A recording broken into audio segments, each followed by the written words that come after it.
así, gloria sea al Señor, queremos entregarle al predicador, nuestro hermano reverendo Ángel Toledo, vicesecretario general de la obra. Amén, gloria a Dios. Mañana histórica la que estamos viviendo, amén. Gloria a Dios, el cielo de fiesta y la tierra también. La iglesia cubana viviendo en la hora de Dios. La hora ha llegado. Me gusta mucho ver a Jesús que en ocasiones dijo, la hora no ha llegado. Pero en otras dijo, ha llegado la hora. Y esta es la hora de la iglesia de Dios en Cuba. Gloria a Dios, Dios nos está visitando, Dios nos está desafiando. Las puertas se están abriendo. Dios está con nosotros. Ha sido una semana impactante para nuestros corazones. Dios nos ha estado hablando. Hemos estado tomando nota de lo que Dios nos ha estado diciendo. Y en esta mañana simplemente vamos a confirmar lo que Dios ha venido ministrando a nuestras vidas. Evangelio de Juan capítulo 4. Evangelio de Juan capítulo número 4. Ahí está una palabra de aliento para nosotros para entender el tiempo de Dios. Evangelio de Juan capítulo 4. Conversación de Jesús con sus discípulos. Jesús en Samaria, haciendo obra misionera en Samaria, extendiendo el evangelio a los que no estaban en los planes de los religiosos. Jesús llevando de la buena noticia a los samaritanos. Llegan sus discípulos y Jesús hace esta gran declaración. Versículo 34 al 38. Jesús le dijo, yo tengo una comida que comer, le dice en el 32, que vosotros no sabéis. Versículo 33, entonces los discípulos decían unos a otros, ¿le habrán traído a alguien de comer? Versículo 34, Jesús les dijo, mi comida es que haga la voluntad del que me envió y que acabe su obra. ¿No decís vosotros, aún faltan 4 meses para que llegue la siega? He aquí os digo, alzad vuestros ojos y mirad los campos, porque ya están blancos para la siega. El que siega recibe salario y recoge fruto para vida eterna, para que el que siembra goce juntamente con el que siega. Porque en esto es verdadero el dicho, uno es el que siembra y otro es el que siega. Yo os he enviado a segar lo que vosotros no labrasteis. Otros labraron y vosotros habéis entrado en sus labores. Alabado sea el nombre del Señor. Vamos a estar predicando en esta mañana por unos minutos bajo el título Somos la generación de la cosecha. ¿Cuántos lo creen? Somos la generación de la cosecha. Oramos a Dios Padre, gracias por hablarnos durante toda esta semana, por desafiarnos, por ministrar a nuestras vidas, por saber que tú tienes algo especial para nosotros como iglesia, como generación, y por confirmar tu palabra, Señor, una vez más en este tiempo. Gracias porque estamos dispuestos a hacer tu voluntad y acabar la obra que nos has dado que hagamos. Háblanos una vez más en esta mañana y recibe tú toda la gloria en el nombre de Jesús. ¿Cuántos dicen amén? Amén, bendito sea el nombre del Señor. Hay una frase breve en la Biblia que resume toda la revelación de las Sagradas Escrituras. Esa frase es la que aparece en el libro de los Salmos. Jehová reina, alabado sea el nombre del Señor. Jehová reina, la frase más breve de la Biblia que tiene resumida en ella toda la revelación de la palabra de Dios. Tenemos a un Dios que reina en un mundo de casi 7.000 millones de habitantes, en un mundo que según estadística de religión hay 4.600 millones de dioses. 4.600 millones de dioses fabricados por las tinieblas para engañar a los hombres, para engañar a la humanidad. En un mundo que el diablo pensaba cautivar y dejar en ignorancia, se ha levantado el único y verdadero Dios, el Dios todopoderoso, el Shaddai, el omnipotente, el que tiene el control de la historia para establecer su reino hasta los confines de la tierra.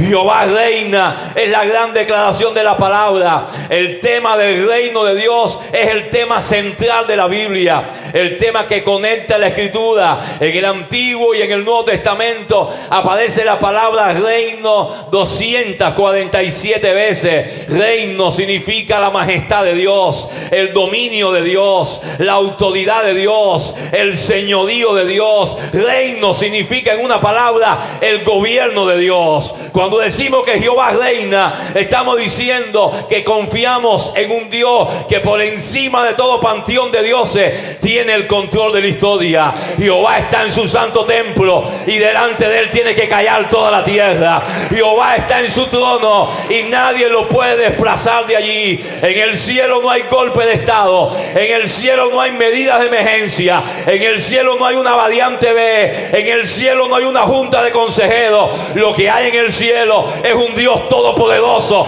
que está sentado en su trono y que tiene el control de la historia. Dios reina, Dios no improvisa, Dios lleva adelante su gobierno. Dios reina en el universo, tiene todo el control del universo. De ahí que la Biblia dice en el Salmo 135 que Jehová hace lo que quiere en el cielo, en la tierra, en el mar y en los abismos. La primera esfera del gobierno de Dios es el universo. Dios reina también en las naciones. Dios tiene el control de las naciones. Él pone y quita reyes. Él da sabiduría a los sabios y ciencia a los entendidos. Las naciones le son como la gota de agua que cae del cubo. Las naciones están bajo el control del gobierno de Dios. Por eso dice la Biblia que al final de los tiempos, al final de la historia, ya Dios lo dijo del principio, todas las naciones serán llenas del conocimiento de la gloria de Jehová, así como las aguas cubren el mar. Dios reina en medio de su pueblo. Su tercera esfera de gobierno es su pueblo. Dios reina en Israel. Dios ha levantado la iglesia con un sacerdocio y Dios reina en medio de la iglesia. No son los hombres la cabeza de la iglesia. No son los hombres el fundamento de la iglesia. La cabeza de la iglesia es Jesús. El fundamento de la iglesia es Jesús. Los hombres son una etapa. Los hombres son, sin lugar a duda, vienen y van. Pero Jesucristo es la historia de la iglesia. Jesucristo es el sustentador de la iglesia. Él se entroniza en medio de su pueblo y nadie lo puede detener. Por eso nos unimos al salmista David para invitarle y decirle: alzaos puertas vuestras cabezas y alzaos vosotras puertas de Cuba y entrará el Rey de Gloria. ¿Quién es ese Rey de Gloria? Jehová el fuerte y valiente, Jehová el poderoso en batalla. Alzar las puertas de Cuba, alzar las cabezas y entrará el Rey de Gloria. ¿Quién es ese Rey de Gloria? Dilo conmigo: Jehová de los ejércitos. Él es el Rey de la Gloria. Oh, aleluya. Dios reina en medio de su pueblo.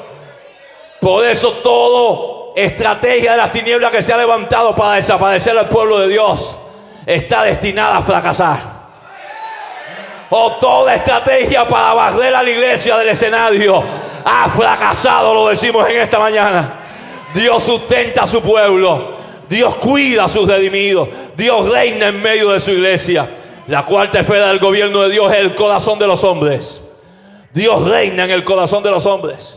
Y los testimonios que hemos escuchado aquí es de hombres y mujeres que están bajo el señorío de Dios. Están bajo el gobierno de Dios. No le presentan su proyecto a Dios para decir: Señor, bendíceme y que suceda esto. Nada de eso. Entienden que estamos puestos en la tierra para hacer la voluntad de Dios. Donde Dios nos necesite, a donde Dios nos llame, a donde Dios nos envíe, ahí queremos estar. Éxito no es ser pastor de una mega iglesia. Éxito no es tener una jerarquía eclesiástica. Éxito no es tener prosperidad financiera. Éxito no es tener un título académico. Éxito es estar en el centro de la voluntad de Dios, donde quiera que ésta sea.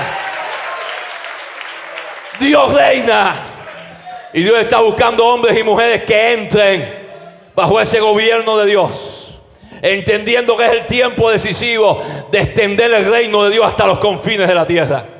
Es la hora decisiva. Es el tiempo de la última y gran cosecha. Jesús vino a la tierra siendo el portador de ese reino. Jesús vino a la tierra siendo modelo en todos los sentidos, a un modelo de misionero. Dejó el cielo y vino a la tierra. Estuvo entre nosotros. Vimos su gloria, decía Juan, gloria como el unigénito del Padre, lleno de gracia y de verdad. Jesús estuvo entre los hombres. Jesús entrenó a sus discípulos para la obra del ministerio. En este pasaje de Juan 4, Jesús entró en Samaria, la despreciada Samaria, la rechazada Samaria, la maldecida Samaria. Encontró la visita de Jesús. Jesús le predicó en Samaria a la mujer que quizás nadie quería hablarle, y mucho menos de las grandezas de Dios. Le reveló a esta mujer las grandes verdades del reino, cuando le dijo en el versículo 23 y 24: la hora viene y la hora es cuando los verdaderos adoradores adorarán al Padre en espíritu y en verdad. Jesús no se guardó ese sermón para una conferencia. Jesús no se guardó esa gran verdad para una convención. Jesús se la ministró de corazón a corazón a una mujer en un lugar despreciable, porque Jesús sabía que eso es el reino de Dios: entronizar el señorío de Cristo en los corazones. Los discípulos llegan, hoy se sorprenden de lo que ven. Jesús le da la gran declaración: tengo una comida que beber, que comer, y mi comida es hacer la voluntad del que me envió y acabar su obra. Eso sustentaba al maestro, y de pronto los desafía a mirar como Dios ve. Ustedes dicen que faltan 4 meses para la siega. Yo os digo: alzad vuestros ojos y mirad los campos, que ya están blancos para la cosecha, ya están blancos para la siega. Ese es el gran desafío de esta conferencia. Ese es el gran desafío de este culto misionero que queda en la historia. Ese es el gran desafío para cada uno de nosotros. Hay que ver como Dios ve. Hay que mirar las cosas como Dios las está mirando. La gente está viendo las calamidades, las noticias, los pronósticos humanos que son de fatalidades y de maldiciones. Pero vamos a alzar los ojos y mirar los campos y darnos cuenta que hay una gran cosecha de almas que hay que levantar. Hay 2.000 millones de personas en el mundo que no han escuchado el nombre de Jesús. De cada 3 personas hay una que no ha sido alcanzada por el evangelio. Hay que levantarse y darnos cuenta que Dios nos puso en la historia no para adornar un templo, sino para marcar una diferencia en esta generación con el poder del reino de Dios. Es la hora decisiva de la historia, y hay que entender, como decía Jesús: unos siembran, otros labran, a otros les toca cosechar. Cada uno recibe su recompensa. A nosotros, por la misericordia de Dios, y es lo que predicamos en esta mañana, nos ha tocado ser generación de cosecha, generación de segadores. Hemos entrado en los campos que otros labraron. Hemos entrado en los campos que otros sembraron. No porque seamos mejores, sino porque nos ha tocado un rol diferente en la historia, el cual hay que confirmar una vez más en esta mañana para la gloria de Dios. Quiero solamente en esta mañana, mi hermano, recordarte 3 buenas noticias que sabes, que has escuchado a lo largo de esta conferencia general desde el primer día.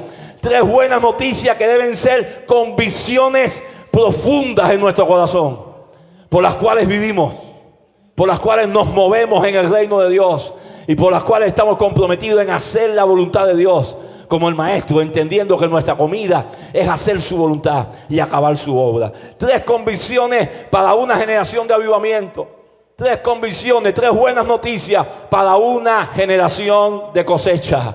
La primera buena noticia, y vamos a tomar el ejemplo de la nación de Israel, porque la Biblia dice que las cosas que le sucedieron a Israel están escritas para enseñarnos a nosotros, los que vivimos los fines de los siglos. Cuando miramos la historia de Israel, podemos aprender principios del reino de Dios que son aplicables a todos los tiempos.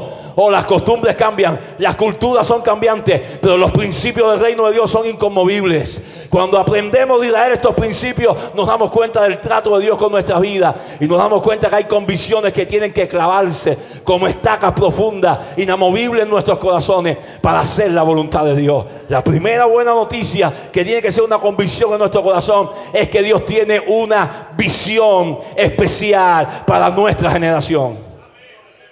Dios tiene una visión especial para nuestra generación. El segundo día en la mañana, alguien predicando definía la visión como ver las cosas como Dios las ve.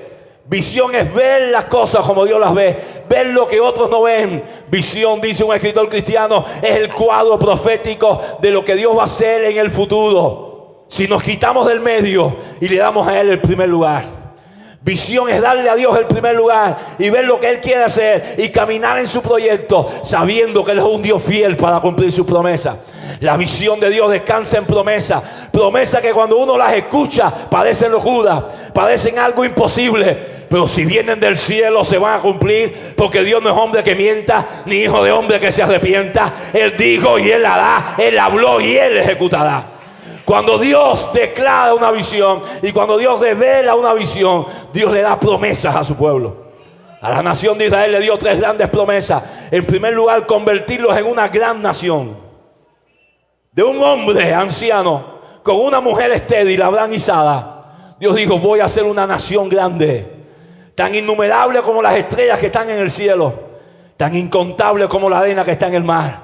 Parecía locura, parecía imposible, pero esa es la especialidad de nuestro Dios. Es el Shaddai, el Todopoderoso, especialista en lo imposible. Le dijo: voy a hacer de ti una gran nación. Le dio una segunda promesa: oh, te voy a entregar una especial tierra, tierra que fluye leche y miel, la tierra de Canaán, desde el río de Egipto hasta el río grande, el río Éufrates, será todo vuestro territorio, será la herencia que yo les voy a dar.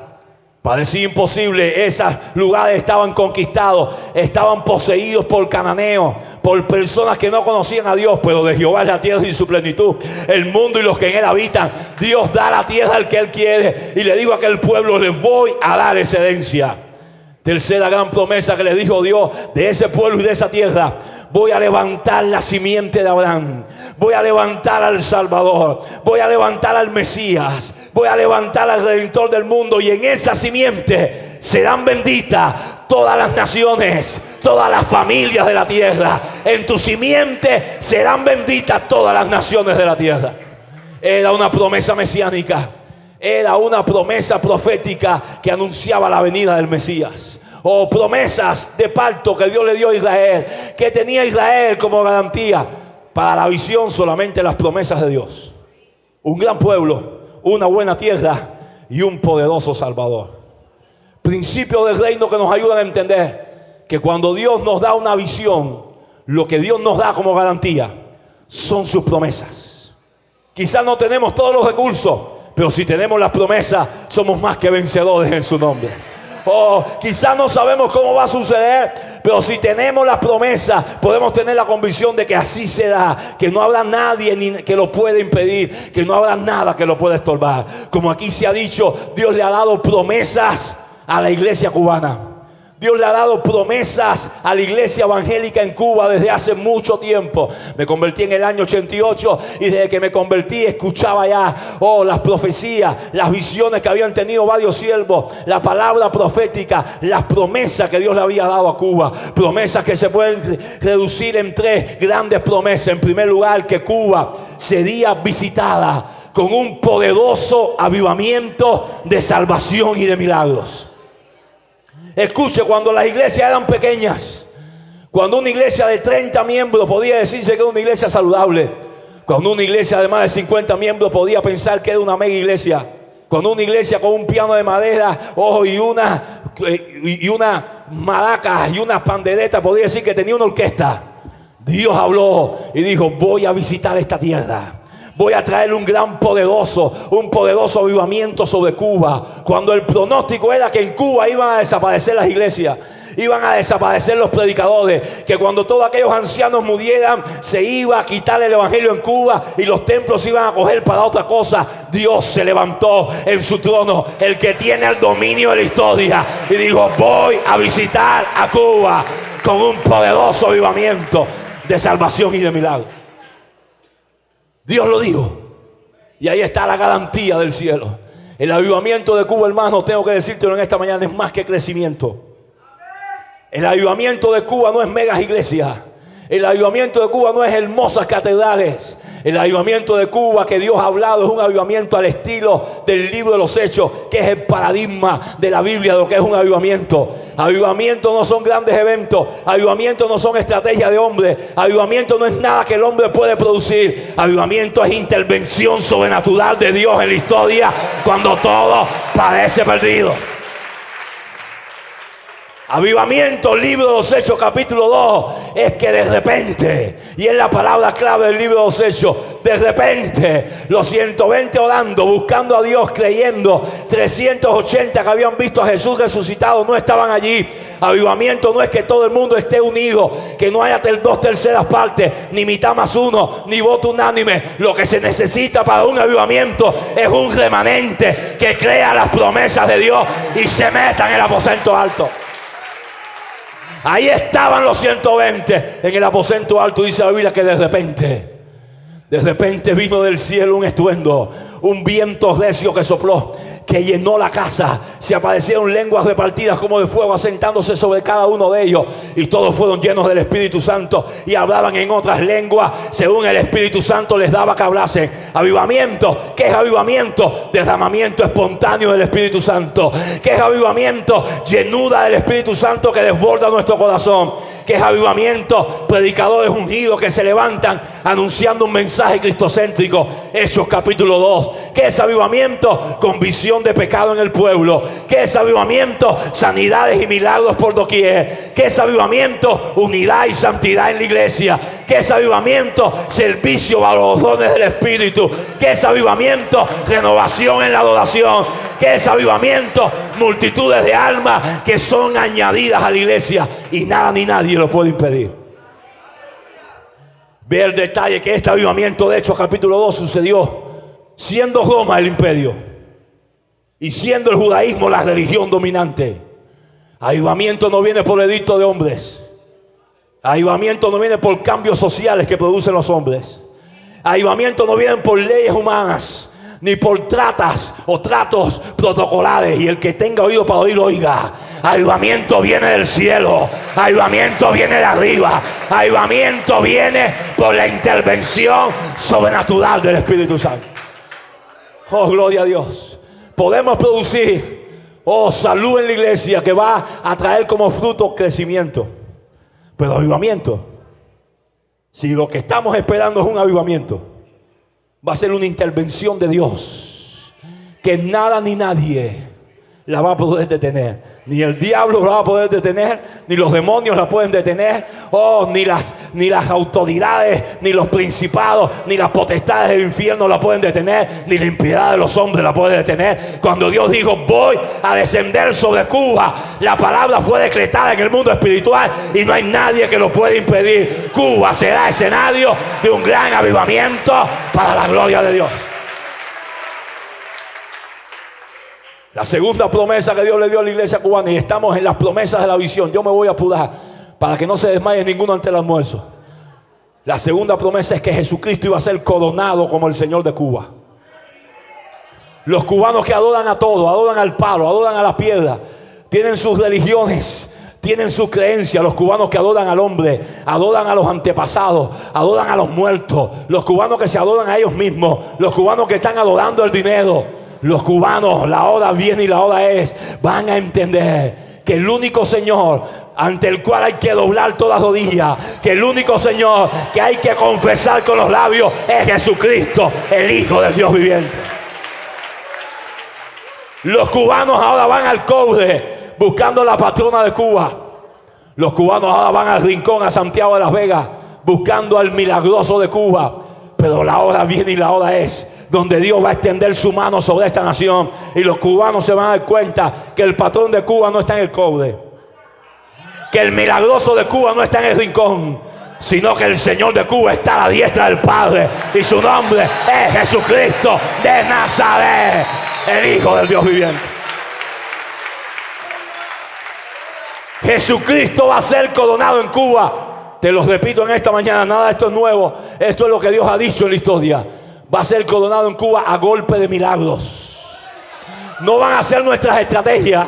Nuestras estrategias están llegando a un tope. Nuestras estrategias producen un tope de crecimiento. No es el último libro que salió de crecimiento que lo aplique en la iglesia para ver si viene un avivamiento. No, va a ser Dios derramándose sobre esta nación. usando a gente que han estado escondidos en el secreto, que pertenecen a ese remanente fiel, que no están conformes solamente con crecer, que quieren ver la gloria de Dios en esta nación. Y Dios va a derramar su gloria sobre Cuba a golpe de milagro. Los cubanos van a coronar a Jesucristo como Señor. No creo que todos los cubanos se van a convertir. No creo que todos los demonios en Cuba se van a ir. Pero sí estoy creyendo lo que Dios ha dicho. La atmósfera espiritual de esta nación va a cambiar. La atmósfera espiritual de esta nación va a cambiar. Cristo va a ser predicado en los templos. Cristo va a ser predicado en las casas. Cristo va a ser predicado en las plazas. Cristo va a ser predicado en los teatros. Cristo va a ser predicado en las radios. Cristo va a ser predicado en la televisión. Cristo va a ser predicado en los estadios de esta nación. La gente va a adorar a Jesús. Por masa va a venir la gente. Lo que veo en el libro de los Hechos, que la gente se convertía por multitudes. Se convirtieron 3,000. Dice Hechos 2, se convirtieron 5,000, dice Hechos 5, y después ya no podían mencionarse cifras. Multitudes se convertían al Señor. Cuando hay avivamiento, la secretaría cierra, no hay estadística. Cuando hay avivamiento, multitudes vienen a los pies de Jesucristo, coronándole como el Señor de sus vidas. Tercera gran promesa de esta visión es que Cuba, y es lo que nos ocupa en esta mañana, se iba a convertir en un centro misionero mundial para la gloria de Dios. Y te confieso que eso me impacta. El diablo quiso convertir a Cuba en un centro de ocultismo mundial. La gente viaja a Cuba para hacer brujería, para irse lleno de hierros y de palos y de piedras, o para venir a hacer trabajo satánico, que el Señor los reprenda. Los hombres quisieron convertir a Cuba en un centro de ateísmo mundial, en una cuna de filosofías, en una cuna de ateísmo, para que la gente tenga una nueva ideología en el mundo. Pero la Biblia dice que Dios está en el cielo. Que Jehová hace nulo el consejo de las naciones y frustra las maquinaciones de los pueblos. Pero el consejo de Jehová permanecerá para siempre, y su verdad por todas las generaciones. Jehová se reirá de ellos. Ni Cuba será un centro de ocultismo, ni Cuba será un centro de ateísmo. La hora viene y la hora es donde Cuba explota con la dinamita de Dios y se convierte en un centro misionero mundial para la gloria del Señor. Lo que testificaba la pastora Mehdi ayer nos impactaba. Lo que hemos oído por muchos hermanos de visiones, retratos de Dios, el hermano Gadi Empi, lo confirma. Cubanos saliendo a todas partes, al norte, al sur, al este y al oeste. Tocando las naciones con el poder del Evangelio.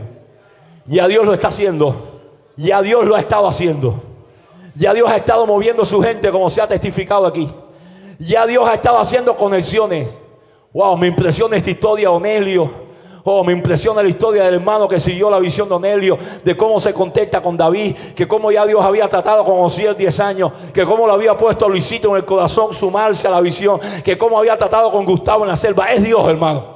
Cuando hablamos de misiones, tiene que haber un plan, tiene que haber una estrategia, pero hay que entender que por encima de eso hay un Dios que gobierna y establece conexiones para que el misionero llegue a donde tenga que llegar. Es Dios. Dios lo ha estado haciendo. Hay cubanos por todas partes del mundo predicando el Evangelio. Lo que tenemos es dos variantes. O nos sumamos al proyecto de Dios. Decimos, Señor, queremos colaborar. O simplemente nos los perdemos y dejamos que Dios lo siga haciendo solo. Dios solo se basta. Pero esta asamblea, gloria a Dios, ha entendido. Aquí plantando el departamento de misiones, ha entendido, hermano, que la hora ha llegado, que nos sumemos a la visión de Dios y nos damos cuenta que Dios sí quiere usar a los cubanos, como se ha dicho, no porque seamos mejores que otros, sino simplemente porque clasificamos para Dios. ¿Por qué clasificamos? Porque a lo necio del mundo escogió Dios, a lo vil, a lo menospreciado, a lo que no era nada, a ese escogió Dios, a fin de que nadie se jacte en su presencia. Antioquía, como leía Moisés al principio, no estaba en los planes de los apóstoles.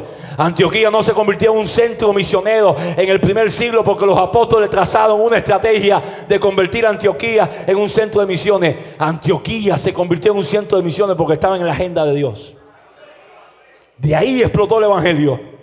De ahí se alcanzaron los gentiles. Cuba no estaba en la agenda misionera de nadie.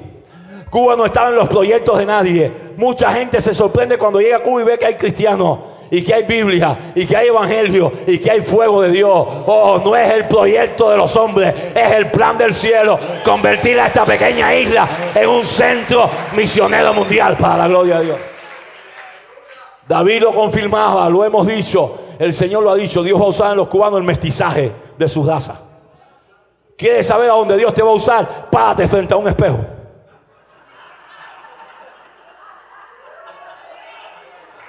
Y deja que Dios te hable.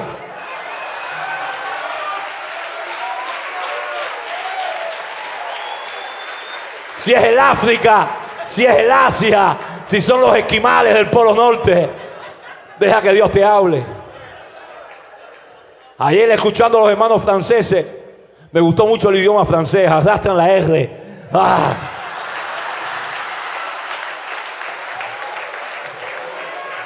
Entendí que quizá Dios me quiere usar en algún pueblo de eso de habla francesa. Haití habla francés. Gracias, David, por ayudar. Es en Haití entonces.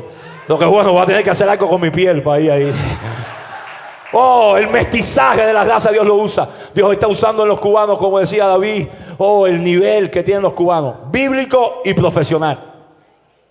Los cubanos se han preparado bíblicamente como pocas iglesias, por las facilidades que nos han dado los hermanos que han venido trayendo sus esfuerzos para prepararnos gratuitamente, y por la visión que tuvieron muchos hermanos de mantener la educación cristiana en Cuba cuando no había recursos, cuando ni siquiera había libros, cuando tenían ellos que mismos preparar las clases con la Biblia, Penman y una concordancia. No dejaron de formar obreros, y hoy los obreros cubanos están preparados bíblica y teológicamente por la gracia de Dios. Nivel profesional, sí. Muchos aquí se han hecho médicos, abogados, maestros, ingenieros. Estudiaste una profesión, te gastaste durante años diciendo de esto voy a vivir. Y al final te diste cuenta que tuviste que dejar la profesión y vender maní por la izquierda. Y hacer cake por las madrugadas para poder amortiguar tu economía. Dios te llamó ahora al ministerio y estás sirviendo al Señor. Y el título está engavetado en una parte de tu escaparate en tu casa. Mira, no lo botes, no lo rompas. Hay naciones del mundo que para que un misionero entre, tiene que ser un profesional. Es la puerta de entrada. Si no es un profesional que viene a servir al Estado, en esos grupos no alcanzados islámicos, budistas y de todo eso, no puede entrar. Pero por la misericordia de Dios, lo que vale millones en otro lado, usted lo ha tenido porque Dios ha puesto a trabajar aún al impío para los justos. Ahora tú estás preparado para ir al mundo y ser un embajador del reino de Dios, usando la herramienta que Dios te ha dado para su gloria. Ahora Dios también ha forjado, como se ha dicho en los cubanos, un espíritu de abnegación, de creatividad. El seminario misionero más intenso y más largo de la historia es el que ha sucedido en Cuba. Más de medio siglo Dios entrenando misioneros en la práctica. Dios explotando la creatividad de los cubanos. Un cubano llega a un lugar, a la semana usted lo ve, ya levantó sus ranchitos, yaguas, tablas, todo limpiecito, todo organizado con sus posibilidades. Pasa los 6 meses y ya tiene teja de fibro. ¿De dónde la sacaste? No lo averiguo, ya está ahí. Pasas al año y ya echó la placa. Y si te demoras un poquito más en pasar 2 años, ya está construyendo la segunda planta. Usted coge un cubano y le da una croqueta, y lo que usted piensa que va a ser la misma comida todos los días. Wow, no, esas hermanas tienen creatividad. Hoy te la hacen a la pitipuá, mañana a la grillé, pasado mañana a la botón blue, o después a la parrillada, picadillo condimentado de croqueta.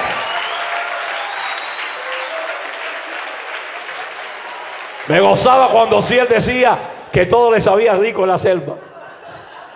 Ese es el seminario de Dios. Oh, no nos quejemos, como decían nuestros hermanos. Aprendamos la lección de Dios. Aprendamos lo que Dios nos ha dado. Hay lugares donde los misioneros no pueden resistir.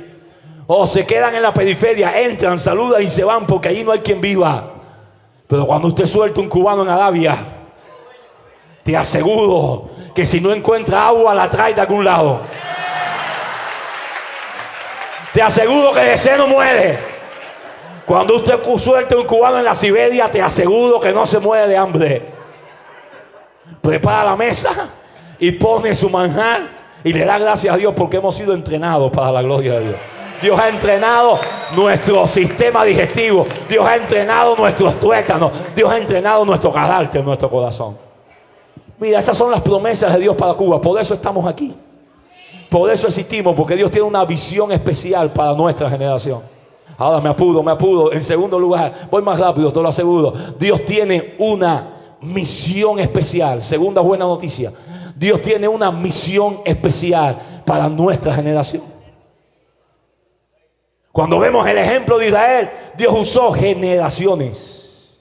Dios trabaja con generaciones. Nosotros queremos verlo todo de un golpe, pero Dios no se apura. Dios tiene el control de la historia. Dios no improvisa. Dios sabe el final desde el principio y Dios trabaja en su proyecto. Y el diablo se mete y se queda sin idea. Dios sigue trabajando. Y los hombres se meten y se quedan al margen. Dios sigue trabajando. Dios no se apura. Dios en Israel trabajó con generaciones, te las recuerdo. Primera generación, la generación de los sembradores. La generación de Abraham y los patriarcas. Dios llamó a Abraham y le dio las promesas de pacto que te anunciaba. Le dijo, sal de tu tierra y de tu parentela, de la casa de tu padre a la tierra que te mostraré. Mi impresión, Hebreos 11:8. Abraham salió por fe, obedeciendo a Dios, sin saber a dónde iba. Oh, no hay que esperar tener todas las condiciones, hay que creerle a Dios. Abraham recibió la promesa. ¿Cuál era la responsabilidad de esa generación de sembradores? Recibir la promesa y creerla y transferirla a la siguiente generación. Abraham vio las primicias del cumplimiento, tuvo Isaac. Abraham vio la fidelidad de Dios. Después de 25 años de espera nació el hijo de la promesa. Siendo un anciano de 100 años con una mujer estéril de 90 años, Dios le visitó y era la primera señal de que la palabra de Dios era irrevocable. ¿Cómo murió Abraham? Dice Hebreos 11. Y su generación sin haber recibido lo que Dios le había prometido, sino creyéndolo, confesándolo, saludándolo de lejos, entendiendo que eran extranjeros y peregrinos en la tierra. Aquella generación de sembradores tuvo la gran encomienda, la gran misión del cielo de recibir las promesas de Dios, creerla y transferirla a la siguiente generación. Dios después levantó una segunda generación, la generación de los labradores. Moisés y la gente del desierto. ¿Cómo empezó esa generación? Con un llamado de Dios, porque todo trato comienza con un llamado de Dios. Dios llamó a Moisés en la zarza, un hombre acabado, un hombre frustrado. Dios lo levanta como el gran caudillo de Israel. 2 millones de personas pasan el mar rojo bajo la vara de autoridad de Moisés. Empiezan a caminar al desierto, el pueblo se desanima, pero el remanente fiel se levanta. Moisés es fiel a Dios. 7 veces sube al monte para encontrarse con Dios, para clamar a Dios, para ver la gloria de Dios cara a cara. ¿Cuál era la misión de esta generación de labradores en medio de los sufrimientos del desierto? Pagar el precio para que la visión de Dios se cumpliera. Entendamos esto, principio del reino. La salvación es gratis, pero una visión tiene un precio. La salvación es por la gracia de Dios, pero para que una visión se cumpla, alguien tiene que pagar un precio. Y Moisés tuvo que pagar el precio. Su oración, sus lágrimas, sus sufrimientos en el desierto pagaron el precio. ¿Cómo murió Moisés? ¿Entró en la tierra? No entró en la tierra, pero Dios le concedió ver la tierra prometida, ver las primicias de la tierra que iban a conquistar. Y desapareció Moisés del escenario, dejando un legado espiritual a la siguiente generación. Dios después levantó una tercera generación, la generación de los segadores. Josué y su generación eran los conquistadores. Dios llama a Josué y le dice: mi siervo Moisés ha muerto, ahora levántate tú, pasa este Jordán y conquista la tierra que yo te he dado. Josué tenía que levantarse como generación de conquista con toda autoridad de Dios. ¿Cuál era su misión como segadores? Usar la autoridad para que la visión de Dios se cumpliera. Josué lo hizo, destruyó a 31 reyes, conquistó el centro, el norte y el sur de Canaán. Los reyes caían, las alianzas impías eran dominadas por la autoridad de Dios, los muros se derribaban. Josué consultaba a Dios y la gloria de Dios descendía y peleaba por Israel. Josué pisaba la cabeza de sus enemigos y decía: así Jehová hará con todos los enemigos de su pueblo. Josué vio el cumplimiento de la visión. ¿Y cómo terminó esa generación? Testificando de la fidelidad de Dios. Josué dijo en su discurso de despedida: no faltó palabra de todas las buenas promesas que Jehová habló a la casa de Israel. Todo se cumplió. Principios del reino. Para que una visión se cumpla hay generaciones. Unos siembran la visión, otros pagan el precio y otros recogen los frutos. En Cuba hubo una primera generación de los años 20 a finales de los 50. Los sembradores, los fundadores del evangelio en Cuba. Cuando Cuba era ocultista, cuando Cuba era católica, cuando el Cristo vivo no se predicaba en Cuba, llegaron los primeros misioneros. Anna Sander, la señorita Markeltil y cuantos más vinieron de Estados Unidos, de Puerto Rico, cubanos que se convirtieron y se levantaron como primeros obreros. Aquella generación tenía una misión como sembradores: recibir la visión, creerla y transferirla a la siguiente generación. Dios los honró. Cuando uno revisa la historia de la iglesia cubana, hubo un mover del Espíritu Santo. Hubo un despertar del Espíritu Santo en la década de los 50. Hubo campañas multitudinarias que se celebraron y muchas de estas iglesias más antiguas fueron fundadas bajo ese mover del Espíritu Santo. Dios honró a esos sembradores. ¿Cómo murieron ellos? Habiendo recibido lo prometido. No, al igual que Abraham, creyéndolo, confesándolo, saludándolo de lejos y sabiendo que Dios había hecho una obra en Cuba, había comenzado a hacer una obra en Cuba que era indetenible para la gloria de Dios.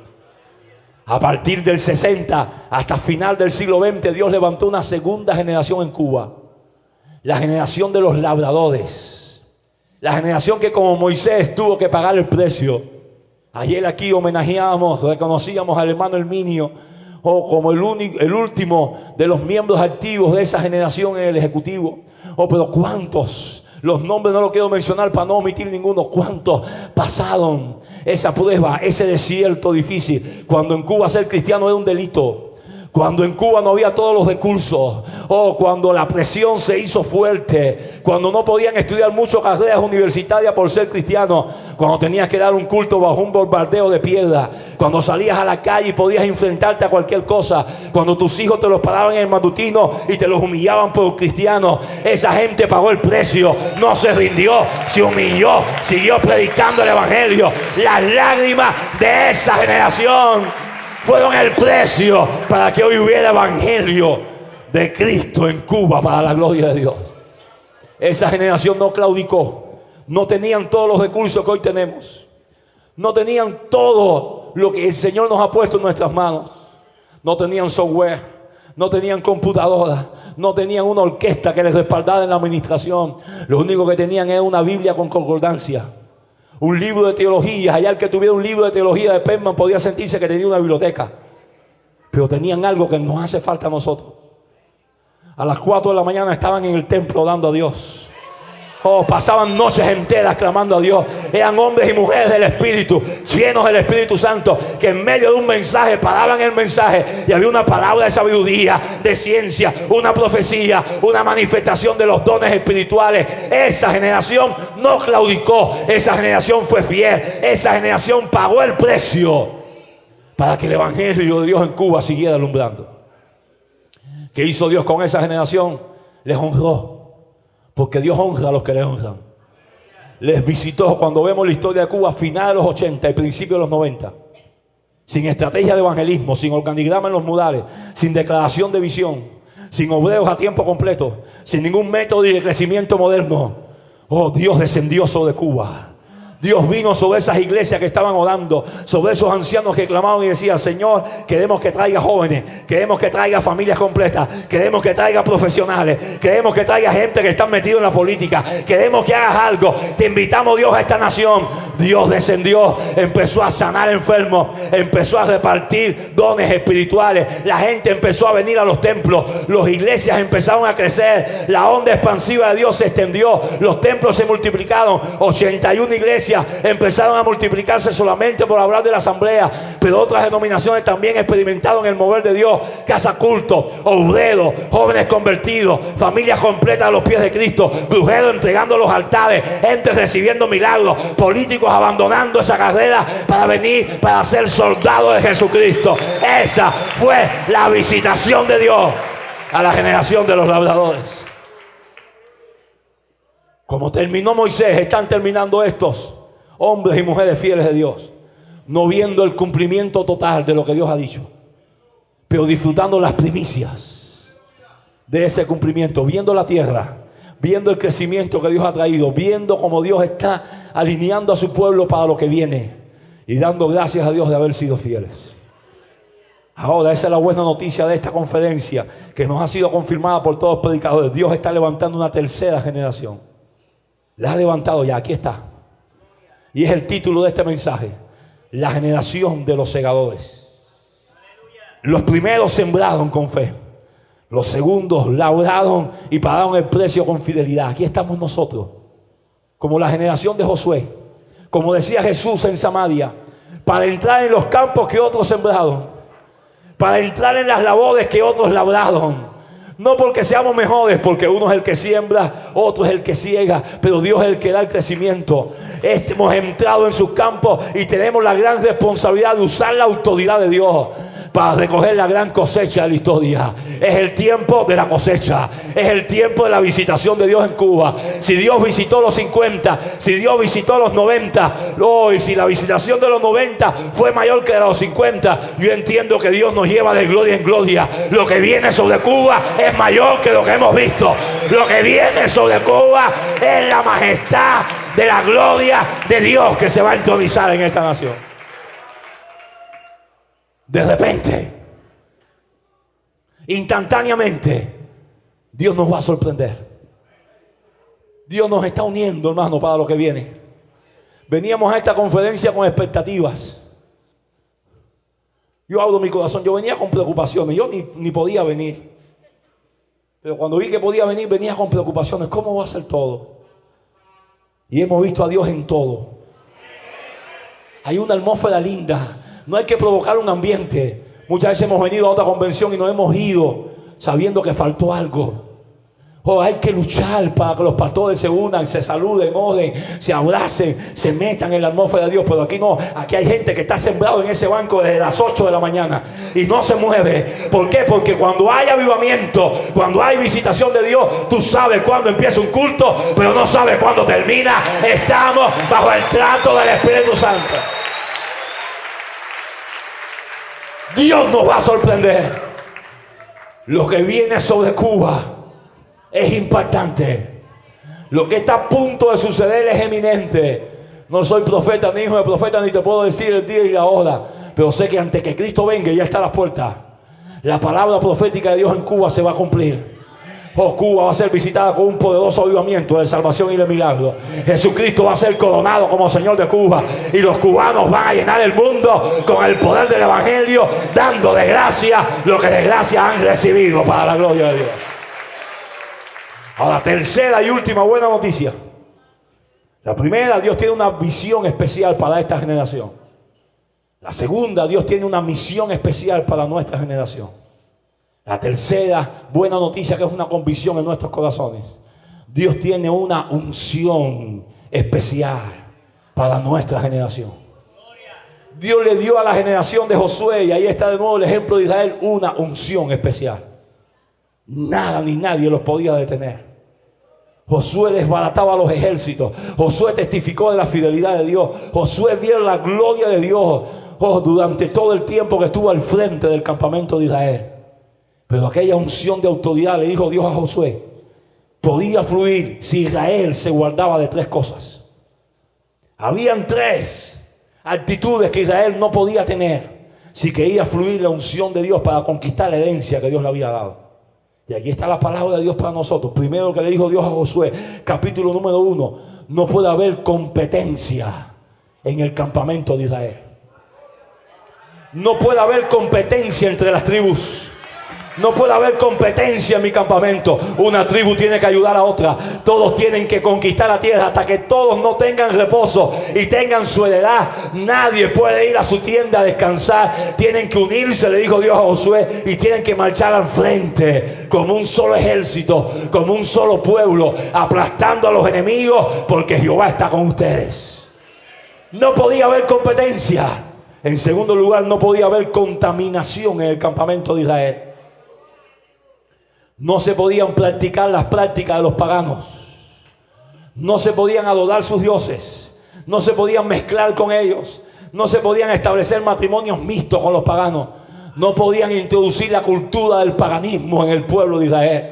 Oh, Dios le había dado una cultura a Israel. Israel tenía que guardarse en santidad. En la lámina que había en la mitra de los sacerdotes había un título que resplandecía en el santuario: santidad a Jehová. Tenía que haber santidad en el campamento para que la unción de la gloria de Dios fluyera. Tercero, no podía haber complacencia en Israel. Israel tenía que conquistar toda la tierra. No podían complacerse con un pedazo de la tierra. Tenían que conquistarlo todo. Desde Egipto hasta el río Grande, el Éufrates, tenían que barrer toda la tierra. Si se quedaban sin conquistar una parte, Dios se lo dijo y se ha cumplido. Esa gente van a hacer espinas en sus costados. Esa gente le van a hacer de tropiezo. Josué lo hizo hasta donde pudo, y cuando le transfirió a la siguiente generación extender la conquista, vino el pedido de los jueces, que usted sabe, porque lo mejor de este culto que estamos predicando a predicadores que conocen Biblia, no hay que explicar mucho. Vino el pedido de los jueces, vino la anarquía, Israel se detuvo, no conquistó toda la tierra, y todavía Israel está pagando las consecuencias por su desobediencia. No podían entrar en complacencia, tenían que abrazar por completo la herencia que Dios le había dado. Iglesia cubana, Dios nos ha dado una unción especial, una unción de autoridad. Oh, la unción no tiene que ver con recursos que nosotros producimos, viene de arriba, es de lo alto. Por eso lo que decía una hermana aquí cantando, mira, hay que llenarse del Espíritu, hay que vivir la plenitud del Espíritu Santo para fluir en la unción de Dios. Pero la iglesia cubana tiene que derribar estas 3 actitudes carnales si quiere fluir en esa unción. No puede haber competencia en medio de nosotros.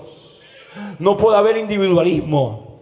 No puede haber imperios personales levantados en medio del pueblo de Dios. No puede haber gente trabajando para ellos mismos diciendo: lo que me importa a mí es mi parte, lo demás que venga abajo. Oh, yo no doy cuenta por lo demás. Lo que me importa a mí es que Dios me visite, que mi iglesia crezca, oh, y ser alguien reconocido. Déjame decirte, hermano, eso es anatema. Ese monumento hay que derribarlo. Todo lo que cause separación y división hay que aplastarlo en el nombre de Jesús. Es la hora de unirnos, es la hora de estar unidos, como es el lema de esta conferencia: unidos en la misión, unidos en la cosecha, unidos para que el mundo crea. Oh, se nos predicó de la unidad por el superintendente de Francia. No hay que añadir nada más. Pero eso es lo que Dios está buscando. Que aunque seamos diferentes, seamos uno. Que no haya competencia entre distritos. Que no haya competencia entre presbiterios. Que no haya competencia entre congregaciones en un presbiterio. Que no haya competencia entre ministros. Que no haya competencia entre líderes. Que no haya competencia entre departamentos. Que no haya competencia entre programas. Que no haya competencia de ningún tipo. Tenemos que unirnos, humillarnos y saber que lo que necesitamos no es que mi programa prospere, sino que la gloria de Dios descienda sobre Cuba y la visión de Dios se cumpla. No puede haber contaminación en la iglesia del Señor. Y con temor de Dios y con toda humildad te digo esto: no fabriquemos crecimiento pasándole por arriba los principios de santidad que hay en la palabra. No bajemos los principios de santidad para que la gente venga y nos llene el templo y decir que nuestra tablilla de escuela dominical está subiendo. Porque al final son gente impía, no regenerada, que lo que van a traer es el pecado y la carnalidad al pueblo de Dios. No disfracemos de cristianos a gente impía que no ha nacido de nuevo. No metamos patrones de vida pecaminosos de todo tipo en la casa del Señor. Patrones de vida pecaminosos de adoración, de estilo de vida, de relaciones de todo tipo. Hay cosas que ya se están haciendo en Cuba que parten el corazón. Iglesia donde se baila la escoba para que los jóvenes se entretengan y no se vayan a una discoteca, sino que bailen y gocen en la iglesia. Esa no es la casa del Señor. Esa no es la casa del Señor. Oh, santidad, Jehová. Santidad al Señor. Una santidad que brota del corazón, que no depende de reglas de hombre, de leyes humanas. Eso no es santidad. Santidad ni es legalismo, ni es libertinaje. Santidad es libertad que pongo en santidad y en consagración para la gloria de Dios. Si queremos ver la unción de Dios, hay que ministrar en santidad. Muchas veces ministramos y hay que armar un espectáculo. Hay que empujar a 3. Hay que torcerle la cabeza a 4 para que lloren 2 y digamos, Dios se movió en el culto.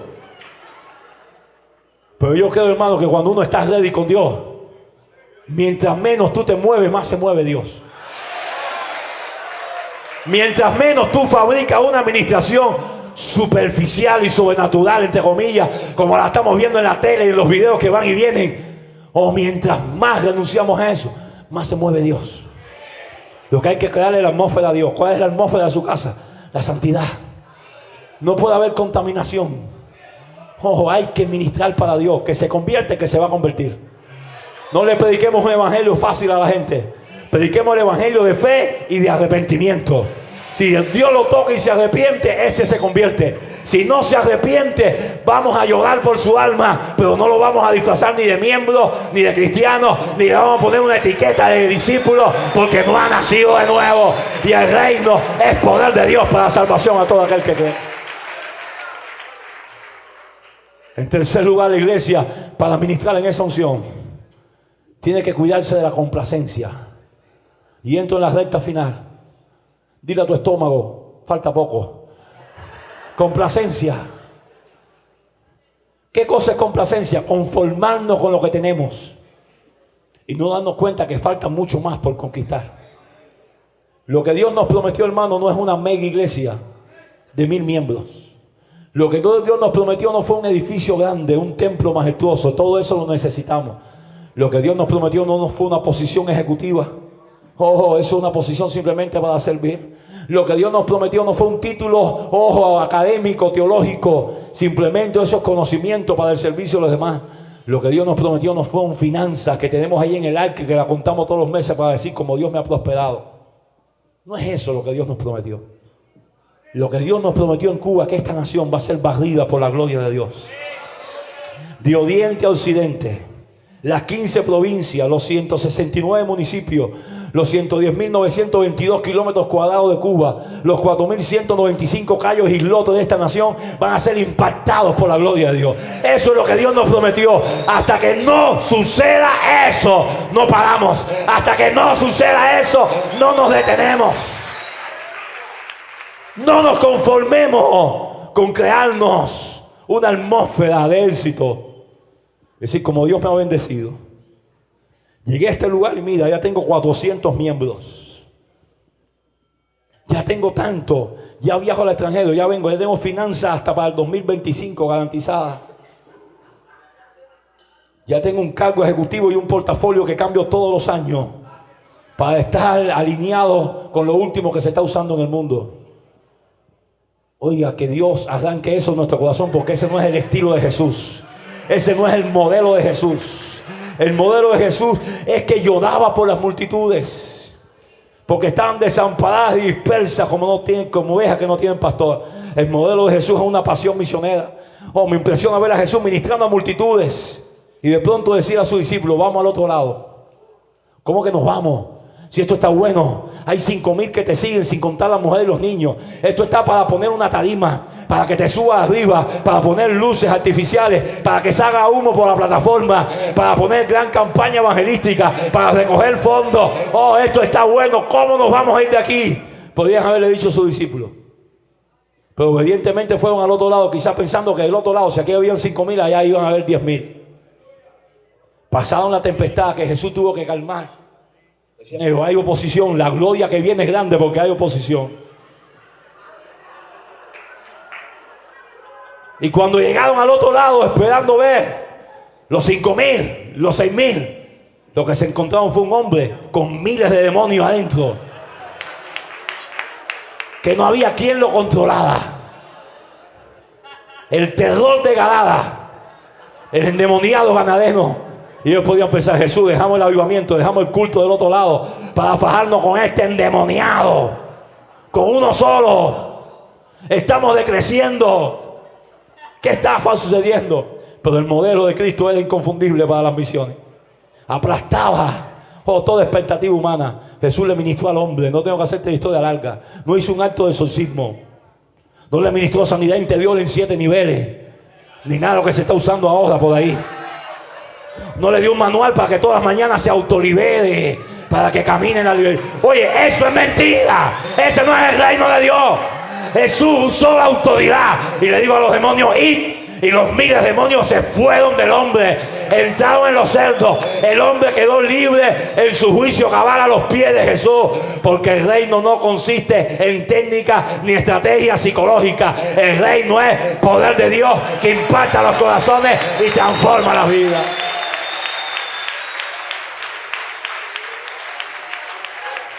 Ahora te confieso que lo que más me impresiona de esa historia es el final. El hombre ya vestido, los incrédulos llorando todavía a los cerdos, en vez de ver el milagro. Y el hombre ya vestido, el hombre dice a Jesús, te seguiré a donde quiera que vayas. Y Jesús los miró. Dijo, no, hombre, nada de eso. Ve y cuenta a los tuyos cuán grandes cosas ha hecho el Señor contigo. Y dice que él salió de ahí y fue por Decápolis, por aquellas 10 ciudades, anunciando las maravillas de Jesús. Se convirtió en un misionero el endemoniado. Se convirtió en un hombre que testificaba que había encontrado a Jesús. Eso es misiones. Eso es lo que tiene Dios para Cuba. Vas a dejar la zona cómoda para irte a un lugar, allá remoto, con condiciones adversas. Quizás ganes a uno solo. Y pienses en los 500 que dejaste en tu iglesia, en el templo que construiste y que tanto sudaste y que ahora extrañas, en la orquesta que te acompañaba, en el boletín que salías en primera plana. Pero no te confundas, si estás ahí por la voluntad de Dios, aunque ganes uno solo, eres un hombre de éxito, porque a través de esa semilla va a venir una gran cosecha en ese lugar para la gloria del Señor. Hermano, somos la generación de la cosecha. Un gran avivamiento. Jesucristo coronado como Señor de Cuba. Cuba un centro misionero mundial. Los sembradores creyeron. Los labradores pagaron el precio. Aquí estamos los segadores para usar la autoridad y recoger la cosecha. No puede haber competencia. No puede haber contaminación. No puede haber complacencia. Tenemos que trabajar para testificar, como dijo Josué. No faltó palabra. De todas las buenas promesas que Jehová le dio a la iglesia cubana, todo se cumplió para la gloria de Dios. Todo se cumplió para la gloria de Dios. Ponte de pie conmigo. Alabado sea Dios. Alabado sea Dios. Alabado sea Dios. Alaba a tu Dios. Alaba a tu Dios.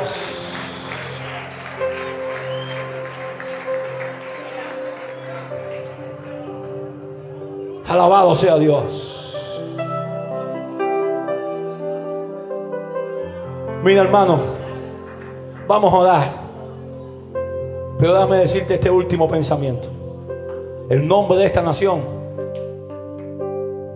tiene un simbolismo profético tremendo para nosotros. Sin hacer la ideología, sin hacer tipología, simplemente interpretando lo que Dios nos ha dado. Cuba. ¿Qué es una Cuba?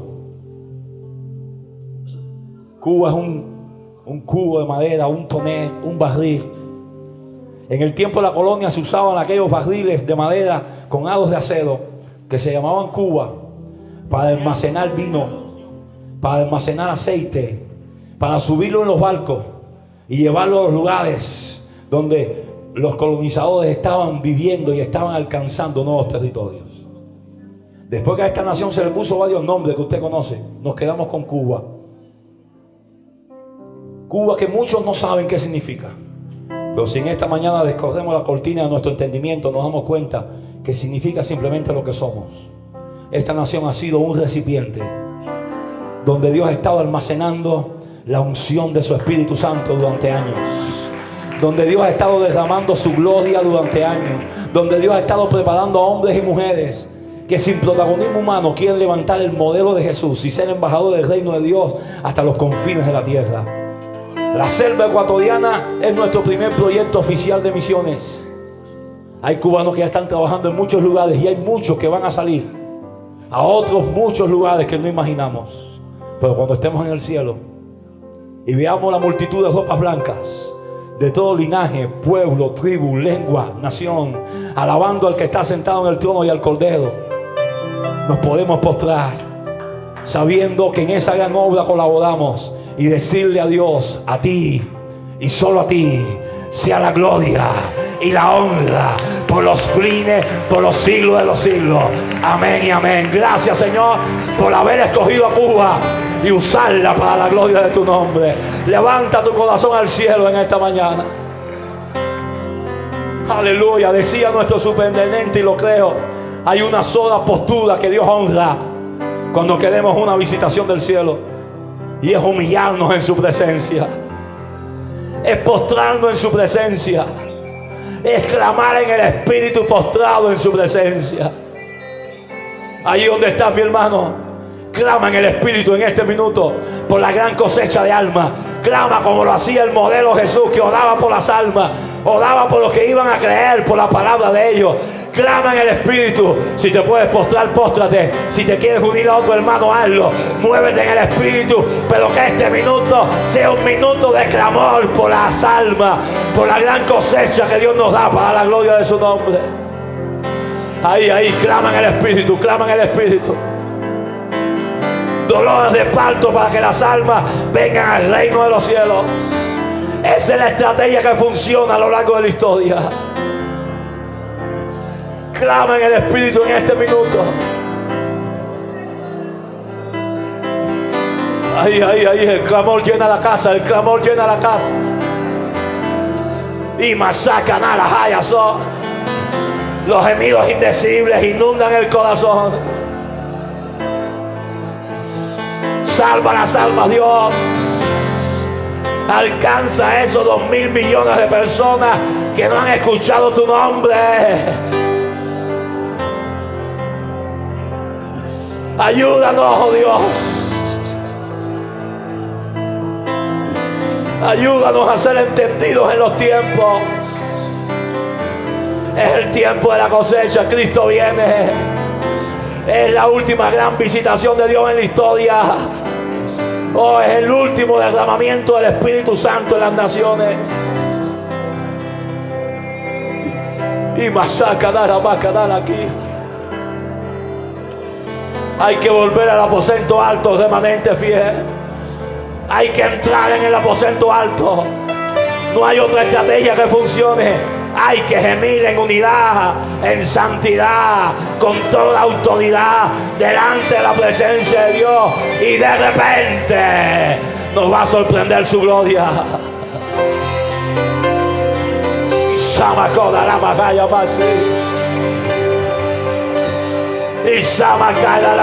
Basama.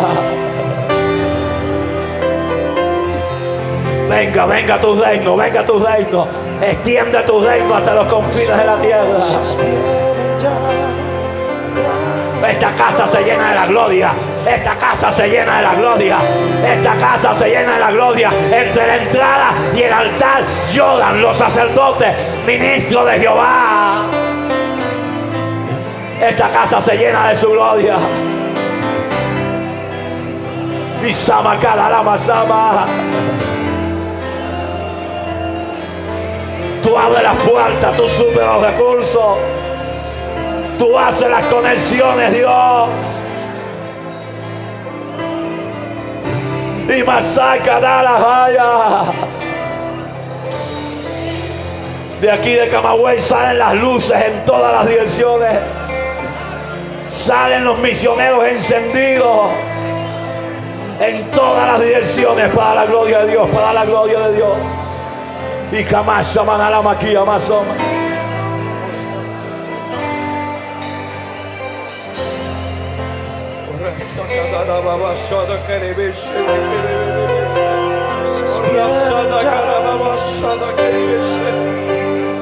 Dios hará.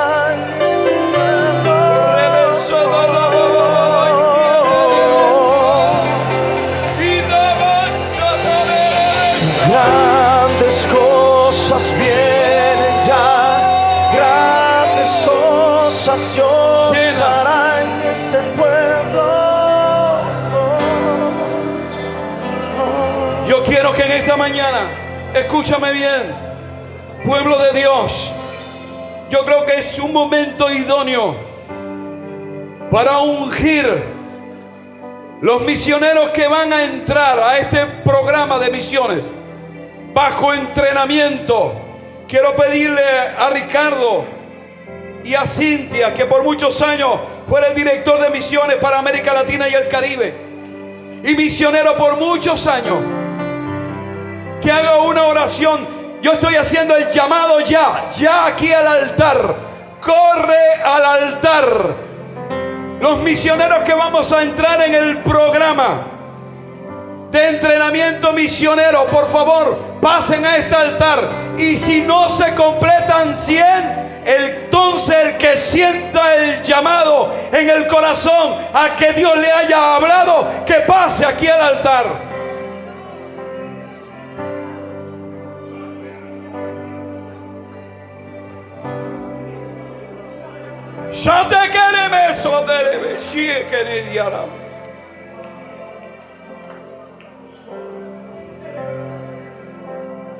Y mientras nuestro hermano Ricardo y nuestra hermana Cintia elevan una oración al Señor, yo quiero que todos los misioneros que están aquí colaborando con nosotros, nuestro hermano Dona, nuestro hermano Fernando, Vicky, nuestro hermano Gary, todos los hermanos que están, los superintendentes de nuestros distritos, los ejecutivos de nuestros distritos, por favor, aquí está la copa del aceite. Yo quiero que esta oración y este aceite sea un símbolo de la unción y de la presencia del Espíritu Santo. Hermanos,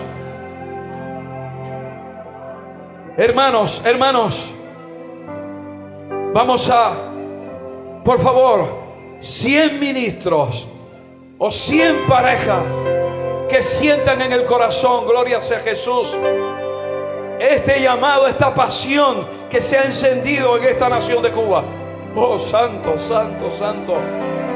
Que estén dispuestos a decirle al Señor, heme aquí. Que estén dispuestos a pagar el precio. Que estén dispuestos, oh santo, santo, santo, a renunciar incluso a sus vidas, a ser un vivo muerto para Jesús, a entronar a Jesús, a quitar todo lo que hay en el corazón, a crucificarnos a nosotros. Todo el que lo sienta. Y voy a pedirle a los ejecutivos que ya empiecen con esta unción, que no se quede nadie de los que ha pasado para acá sin ungir. Por favor, ejecutivos, por favor, hermanos misioneros, por favor, colaboradores, empiecen a ungir. Por favor, Ricardo.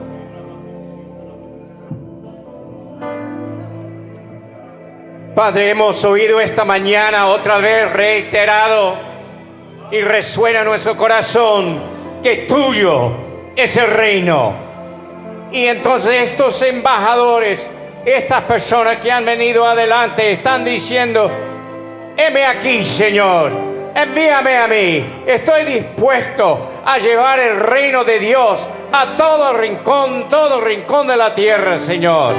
Gracias por tu mano extendida sobre nosotros. Mientras estos hermanos ejecutivos y misioneros y obreros imponen las manos sobre estos que han venido adelante, Señor, es el reconocimiento que tu mano está puesta sobre nosotros. Es tu mano que se ha extendido hacia nosotros. Mientras se ungen con aceite, Señor, reconocemos que la capacitación viene por la unción del Espíritu Santo. La verdadera unción no es la de aceite, Señor, de aquí física, pero la unción que rompe el yugo, la unción que es el Espíritu Santo. Ahora, Señor, tú estás llamando, tú estás preparando, has estado preparando el terreno, Señor, de nuestro corazón, disponiéndonos, Señor, para que seamos embajadores verdaderos del reino de Dios. Ayude, Señor, a abrir paso, abrir puertas, abrir campamentos para estas personas, Señor, para que haya en el futuro la gran cosecha de esta 11ª hora. Gracias, Señor.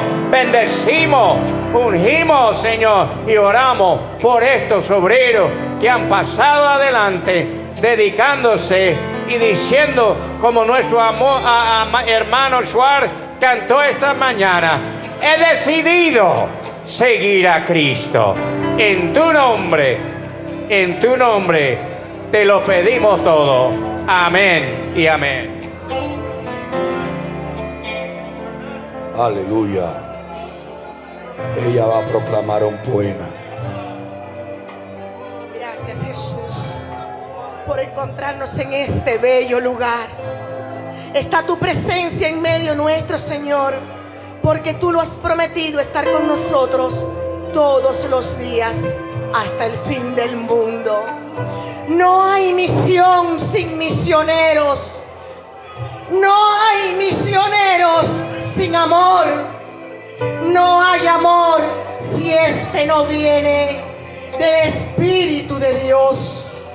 Estos hombres y mujeres impulsados por la fe van seguros caminando con Jesús de Nazaret. Levántese usted, ministro, pastor, evangelista, tal vez. ¿Qué alma de misionero es la que debes tener? No permitas que se apague la llama que debe arder. Caminemos siempre unidos, que se estrechen nuestros lazos, que el mundo pueda observar la hermandad de los cristianos. No te detengas, mi hermano, que al final de tu trabajo oirás la voz, dulce voz del Cristo glorificado. Entra al gozo de tu Señor, obrero, estás aprobado. Aleluya, aleluya. Gracias, Cristo, gracias.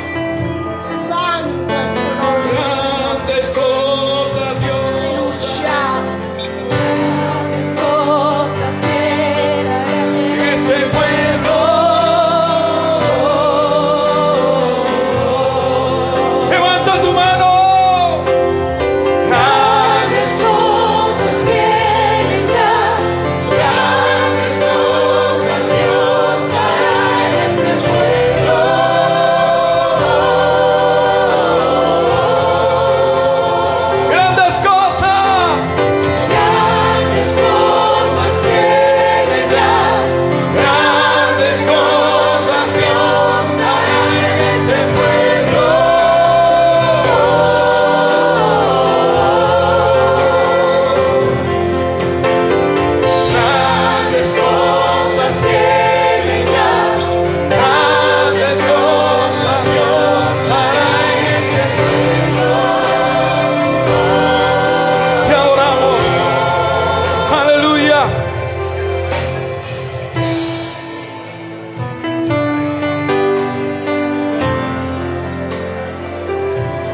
Gloria a Dios. Consiervos. Gloria a Dios, gloria a Dios, gloria a Dios.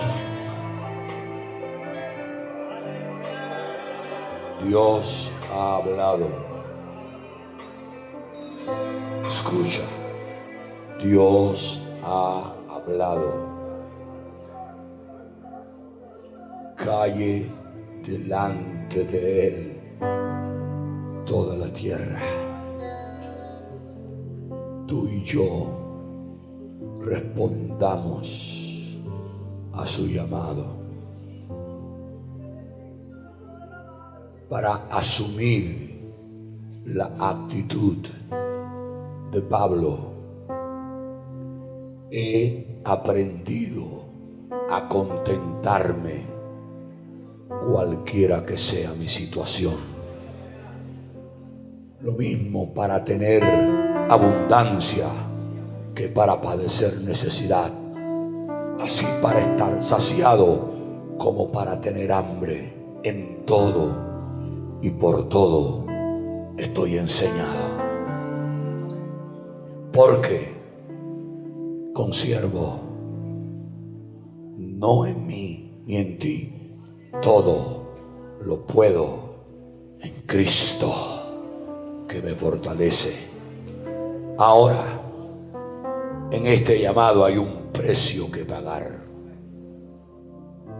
Como dijo Osiel, a veces ni la esposa, ni el esposo, ni papá, ni los amigos.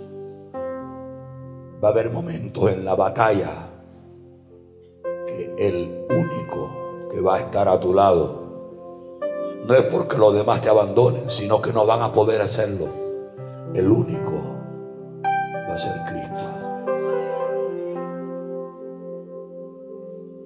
Quiero que Moisés se quede cerca. Hay un cántico dedicado a ustedes. Cuando después que pase este día y venga ese poder y esa unción y venga el precio a pagar, cuando todos te abandonen, algunos te tiren piedra o te mutilen o posiblemente tengas que derramar tu sangre, recuerda que Cristo va a estar a tu lado. Él siempre va a estar. Hermano Julio, en esta labor Cristo siempre va a estar. Él va a estar fortaleciendo, Él va a estar renovando, Él va a estar dándote paz.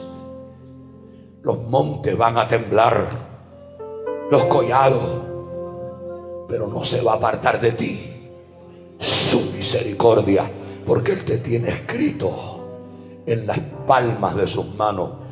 Con amor eterno te he amado. Enamórate de Cristo, apasionate de Cristo.